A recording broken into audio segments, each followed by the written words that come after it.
दिग्विजय चौटाला, आप सरकार में भी हैं, बीजेपी के साथ भी हैं और आप कहते हैं हम किसानों के साथ भी हैं। कैसे हैं सर, दोनों जगह कैसे हैं? नहीं, हम किसान घर में जन्मे हैं, किसान घर में पले बड़े हैं, खेती बाड़ी हमने की है। हम किसानों से अलग कैसे हो सकते हैं? ये तो हो ही नहीं सकता। तो बॉर्डर पे क्यों सरकार नहीं में है फिर आप, जब दीन किसान है तो? बंधु सर दीन बंधु सर छोटू राम ये कहा करते थे कि सरकार में बैठकर कलम की ताकत से जो किसान का भला होता है तो ऐसे नहीं हो सकता। मुझे आपकी आवाज आ रही है ना? हाँ हाँ, मैं पूछ रहा हूं आप बॉर्डर पे क्यों नहीं है, आप किसान है तो? हम हमारे लोग सब बॉर्डर पे हैं, ऐसा नहीं है कोई बॉर्डर पे नहीं है। और बॉर्डर पे होने से ही नहीं, हर तरीके से किसान की समस्या का निदान करने के लिए हर संभव प्रयास हम लोग कर रहे हैं। तो आप दोनों जगह हैं, आप सरकार में भी हैं, आप बॉर्डर पे भी हैं। आप भारत बंद भी करना चाहते हैं और भारत बंद के खिलाफ इंतजाम भी कर रहे हैं। कल सरकार के अंदर बैठ करके हम और हमारे लोग, दुष्यंत चौटाला जी निरंतर केंद्र की सरकार से टच में हैं। वो हरियाणा की सरकार की जिम्मेवारी संभाल रहे हैं और केंद्र की सरकार के टच में है। और वहां जो उनकी 9 तारीख की मीटिंग है उसके अंदर इसका समाधान कैसे निकले उस पर निरंतर चर्चा कर रहे हैं। आतिशी, आपकी सरकार राज्य में गजट जारी कर देती है, नोटिफिकेशन निकाल देती है, लेकिन वहां ग्राउंड पर जाकर यह भी कहते हैं कि नहीं साहब हम तो सेवा करने के लिए आए। आवाज कट गई है, शायद आतिशी तक आवाज नहीं पहुंच रही है। गौरव भाटिया किसान के साथ भी है, सरकार के साथ भी है, वो कह रहे हैं। और अरविंद केजरीवाल, जिनकी सरकार को लेकर अब यह सवाल उठने लगा कि साहब नोटिफिकेशन कैसे जारी कर दिया, वो वहां आंदोलन के समर्थन में भी है। ये कैसा भारत बंद है?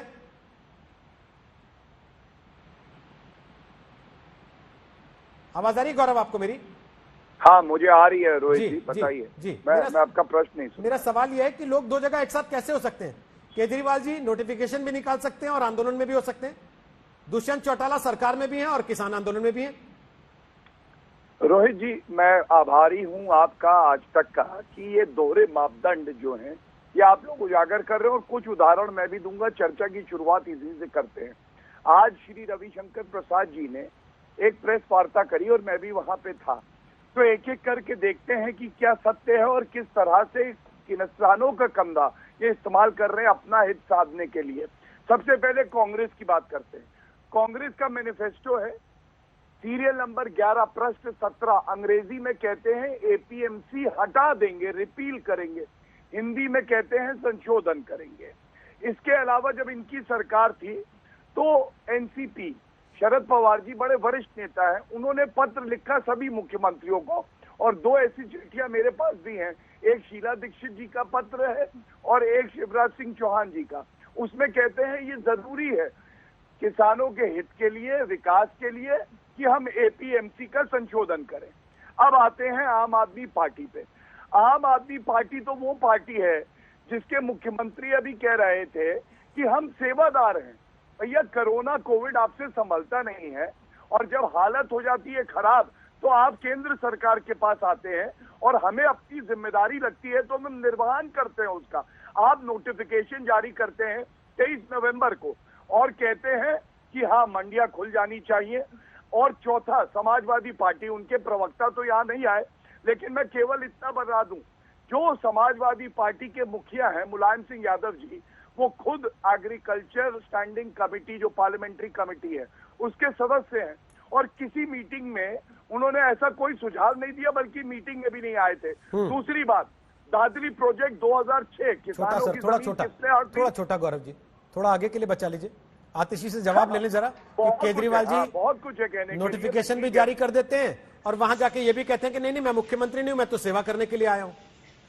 सेवा करनी थी तो मैडम उसी दिन नोटिफिकेशन रोक लेते, जैसे वो कह रहे थे कि हमने जेलें नहीं बनाने दिया इनको, स्टेडियम को। देखिए रोहित जी, आप तो संविधान मुझसे बेहतर ही जानते हैं, आप इतने वरिष्ठ पत्रकार हैं, आपको ये पता है कि किसी भी सेंट्रल लॉ को लागू करने के लिए किसी भी राज्य की नोटिफिकेशन की आवश्यकता नहीं है। जिस दिन वो सेंट्रल गजट में आ जाता है, एक बार पार्लियामेंट में पास होने के बाद, वो पूरे देश में कानून बन जाता है। अगर अरविंद केजरीवाल के नोटिफिकेशन इशू या ना इशू करने की बात थी तो फिर पंजाब में भी वही हो सकता था, उत्तर प्रदेश में भी हो सकता था, उत्तराखंड में भी हो सकता था। क्यों पंजाब के किसान सड़क पे आए हुए हैं? अमरिंदर सिंह भी वैसे ही गजट में नोटिफिकेशन ना पास करते। कोई भी केंद्र का कानून केंद्र की गजट नोटिफिकेशन के आधार पर इंप्लीमेंट होता है, ना कि किसी राज्य सरकार के। आज केंद्र सरकार के पास इस सवाल का जवाब नहीं है कि क्यों वो जब बार बार कहते हैं कि नए किसान कानूनों से एमएसपी पे कोई असर नहीं पड़ेगा, तो वो उस बात को लॉ में क्यों नहीं लेके आ जाते? क्यों वो कानून का संशोधन करके ये नहीं कह देते हैं कानून में कि अगर कोई एमएसपी से नीचे खरीद फरोख्त करेगा तो उस पर कानूनी कार्रवाई होगी, उसमें तो किसानों का हित प्रोटेक्ट हो जाएगा। किसान तो ये भी कह रहे हैं कि पराली वाले मामले वापस लो, पराली का कानून नहीं होना चाहिए। आप लोग सहमत हैं उससे? क्योंकि आप तो मौसम बदलते ही पराली के ऊपर सवाल उठाते हैं। बिल्कुल उठाते हैं, और हम एक चीज कहते हैं कि इसके लिए पंजाब और हरियाणा के मुख्यमंत्री जिम्मेदार है, किसान जिम्मेदार नहीं है। अच्छा। किसान क्यों पराली जलाता है? किसान मजबूरी में पराली जलाता है क्योंकि उसके पास और कोई ऑप्शन नहीं है।